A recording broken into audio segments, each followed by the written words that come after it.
സ്നേഹോപകാരം സമർപ്പിക്കുന്നതിലേക്കായി Shri PK Krishnadas, Shri മുക്കമ്പാലൂർ Biju അവർകളെ ആദരപൂർവ്വം ക്ഷണിക്കുന്നു.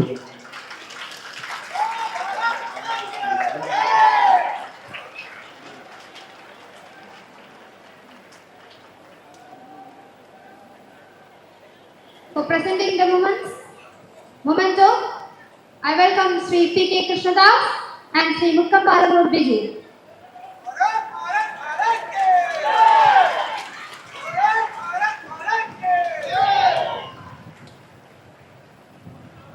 സ്വീകരിക്കുന്നതിനായി മണ്ഡലം പ്രസിഡന്റ് ശ്രീ വിളപ്പിൽ ദീപക്, ശ്രീ കുന്നുകുള സുബീഷ്.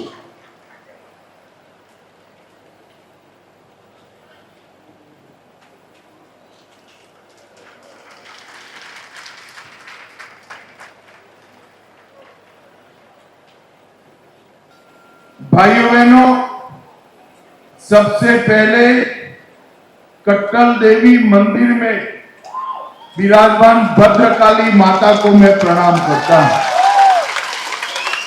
ആദ്യമായിട്ട് ഞാൻ കട്ടൽ ദേവി ക്ഷേത്രത്തിലെ ഭദ്രകാളി അമ്മയെ ഞാൻ പ്രണാം അർപ്പിക്കുകയാണ്. मैं मेरियूर शिव मंदिर में प्रभु महादेव को प्रणाम करता हूं. शिव मंदिर प्रभु महादेव ഞാൻ അഭിനന്ദിക്കുകയാണ്.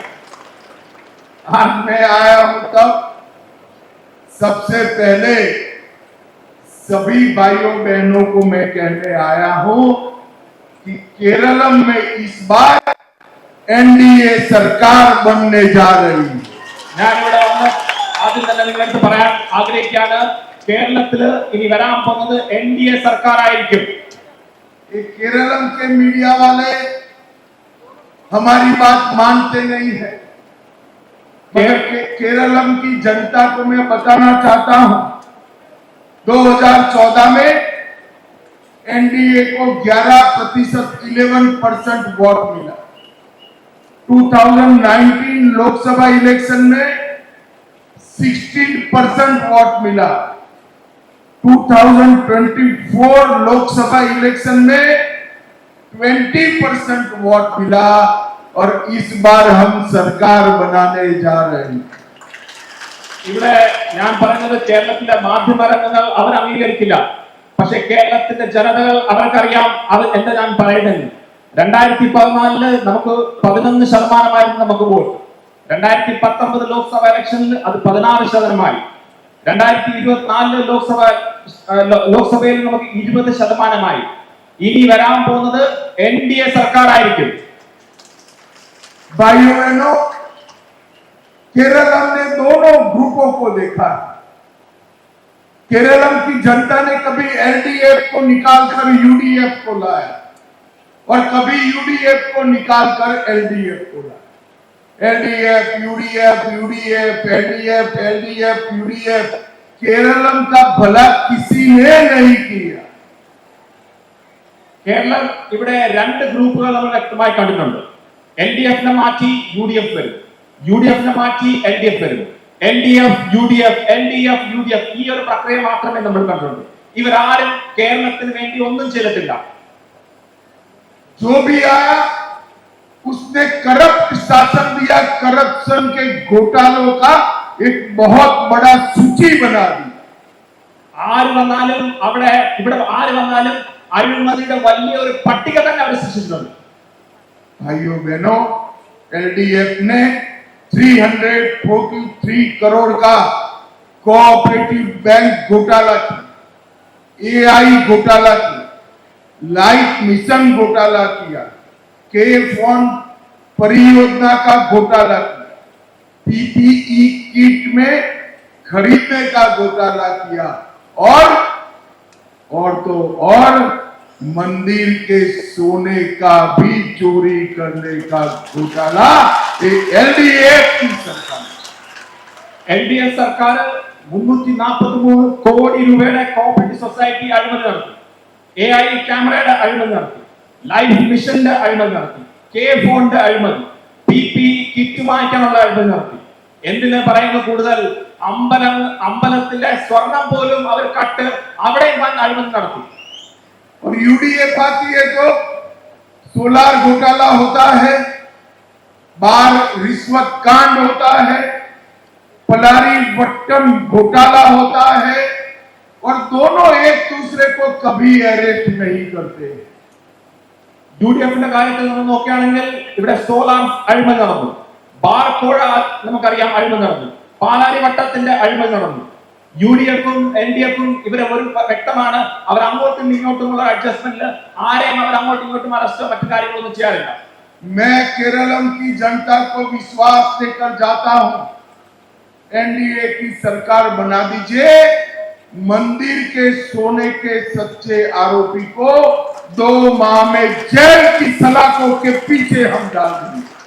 കേരളത്തിലെ ജനതയോട് എനിക്ക് പറയാനുള്ളത്, NDA സർക്കാർ വന്നാൽ 2 മാസത്തിനുള്ളിൽ അമ്പലത്തിൽ കള്ളം നടത്തിയവരെ ഞങ്ങൾ ജയിലിൽ ഇടും എന്നാണ് എനിക്ക് പറയാനുള്ളത്. मित्रों, मोदी जी की कल्पना है गवर्नेंस विदाउट करप्शन। बोलिए, आप आगे बोलते नहीं, एक एक बात।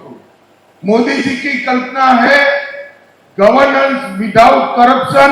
മോദിജിയുടെ ആഗ്രഹമാണ് സർക്കാർ അഴിമതിരഹിത സർക്കാർ. Delivery without discrimination.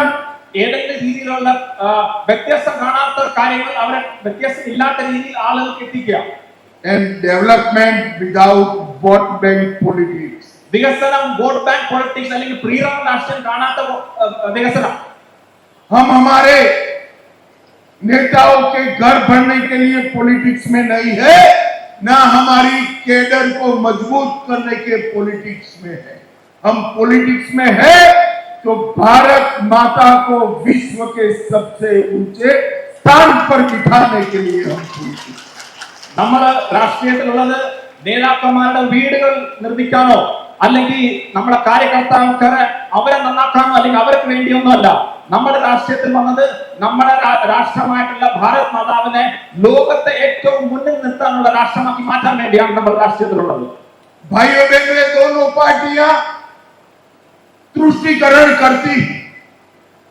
जब प्रधानमंत्री नरेंद्र मोदी जी के नेतृत्व में दिल्ली की सरकार ने PFI पर बैन लगाया, दोनों पार्टियां इसका विरोध कर रही। 2 പാർട്ടീസും പ്രീറ രാഷ്ട്രത്തിന്റെ മുഖമുദ്രയാണ്. പ്രൈം മിനിസ്റ്റർ മോദി ഡൽഹിയിൽ വെച്ചിട്ട് PFI-നെ ബാൻ ചെയ്തപ്പോൾ ഇവർ 2 പേരും അതിനെ എതിർത്തു. मुझे बताओ, PFI पर बैन लगाना चाहिए या नहीं लगाना चाहिए? എന്നോട് പറയൂ, PFI-നെ നമ്മൾ ബാൻ ചെയ്യണോ വേണ്ടയോ? जरा जोर से बोलो, PFI पर बैन लगाना चाहिए या नहीं लगाना चाहिए? ഉച്ച സ്വരത്തിൽ പറയൂ, PFI ബാൻ വേണോ വേണ്ടയോ? ये लोग इसका विरोध, ഇവര് कोई जमात इस्लामी के साथ निकला है, कोई SDPI के साथ निकला है। इनके शासन में केरलम सुरक्षित नहीं रह सकता। ഇവര് ചിലവര് ജമാഅത്തെ ഇസ്ലാമിയുടെ കൂടാണ്, ചിലവര് SDPI-യുടെ കൂടാണ്. ഈ ഭരണത്തിൽ കേരളം ഒട്ടും സുരക്ഷിതരല്ല. भाइयों बहनों, जब हम वक्फ अमेंडमेंट बिल लेकर आए, ये दोनों ने विरोध किया। നമ്മൾ വഖഫ് ഭേദഗതി കൊണ്ടുവന്നപ്പോൾ ഈ 2 പാർട്ടിയും അതിനെ എതിർത്തു. और जब एर्नाकुलम में 600 क्रिश्चियन और हिंदू परिवारों की भूमि, 400 एकड़ भूमि वक्फ ने ले ली, ये दोनों के मुंह पे ताले लगे। എറണാകുളത്ത് മുനമ്പത്ത് 600 ക്രിസ്ത്യനും ഹിന്ദുക്കളായിട്ടുള്ള കുടുംബങ്ങൾ 400ഓളം ഏക്കർ വരുന്ന ഭൂമി അവരെ കയ്യിൽ നിന്ന് പോകും എന്നുള്ള രീതിയിലേക്ക് വന്നപ്പോൾ ഈ 2 പേരും അവർ ഒരു അക്ഷരം മിണ്ടിയില്ല. ये दोनों तुष्टीकरण के अंदर विश्व में नंबर 1। പ്രീണ രാഷ്ട്രത്തിൽ ഇവർ 2 പേരും ലോകത്തിൽ തന്നെ നമ്പർ 1 ആണ്. हमारी पार्टी का सिद्धांत है appeasement to none, justice to all. നമ്മുടെ പാർട്ടിയുടെ സിദ്ധാന്തമാണ് പ്രീണ രാഷ്ട്രം ആർക്കുമില്ല, എല്ലാവർക്കും നീതി. और भाइयों बहनों, मुझे तो आश्चर्य हो रहा है कि केरलम में एक दूसरे के खिलाफ लड़ रहे हैं और देश भर में कांग्रेस और कम्युनिस्ट पार्टी इलू इलू करती है। എനിക്ക് വളരെ അതിശയമാണ് തോന്നുന്നത്, ഭാരതത്തിലെ മറ്റെല്ലാ സ്ഥലത്തും അവര് ഒരു ഒറ്റക്കെട്ടാണ്, പക്ഷെ കേരളത്തിൽ വരുമ്പോൾ അവര് അങ്ങോട്ടും ഇങ്ങോട്ടും അക്രമം കാണിക്കുന്നു. രാജ്യത്തിന്റെ മറ്റെല്ലാ സ്ഥലത്തും അവർ ഈലു ഈലു ഐ ലവ് യു എന്ന് പറഞ്ഞാണ് നടക്കുന്നത്. भाइयों बहनों, ये दोनों एक है, उसका सबूत है सबरीमाला के सोने की चोरी. ഇവർ രണ്ടുപേരും ഒന്നാണ് എന്നതിന്റെ ഉദാഹരണമാണ് ശബരിമലയിലെ സ്വർണ്ണക്കള്ളക്കടത്ത്. लैब के समय में लूटा गया और कांग्रेस के लोगों ने इसको बेचने का काम किया. ഇടതുപക്ഷ സമയത്ത് ഈ കള്ളത്തരം ചെയ്തു, കോൺഗ്രസ് അത് വിൽക്കാൻ അവരെ സഹായിച്ചു. मैं आप दोनों को कहकर जाता हूं, आपका समय हुआ है समाप्त. एनडीए की सरकार आएगी, छोड़ने वाले भी जेल में जाएंगे और बेचने वाले भी जेल में जाएंगे. എനിക്ക് നിങ്ങളോട് പറയാനുള്ളത്, നിങ്ങളുടെ സമയം കഴിഞ്ഞിരിക്കുന്നു. ഈ സ്വർണം മോഷ്ടിച്ചവരും ജയിലിൽ പോകും, അത് വിൽക്കാൻ ശ്രമിച്ചവരും ജയിലിൽ പോകും. भाइयों बहनों, मोदी जी ने केरला के इंफ्रास्ट्रक्चर के डेवलपमेंट के लिए ढेर सारे काम किए. മോദിജി സർക്കാർ കേരളത്തിന്റെ ഇൻഫ്രാസ്ട്രക്ചർ ഡെവലപ്മെന്റ് വേണ്ടി ധാരാളം പദ്ധതികൾ ഇവിടെ കൊണ്ടുവന്നിട്ടുണ്ട്. केरल के रेलवे बजट में कांग्रेस के समय से 10 गुना वृद्धि हुई. കേരളത്തില് നമ്മുടെ റെയിൽവേസിന്റെ കാര്യം പറയുകയാണെങ്കിൽ UPA സർക്കാർ കോൺഗ്രസ് സർക്കാരിനെ കാട്ടി 10 ഇരട്ടി കൂടുതലാണ് മോദി സർക്കാർ തന്നിട്ടുള്ളത്.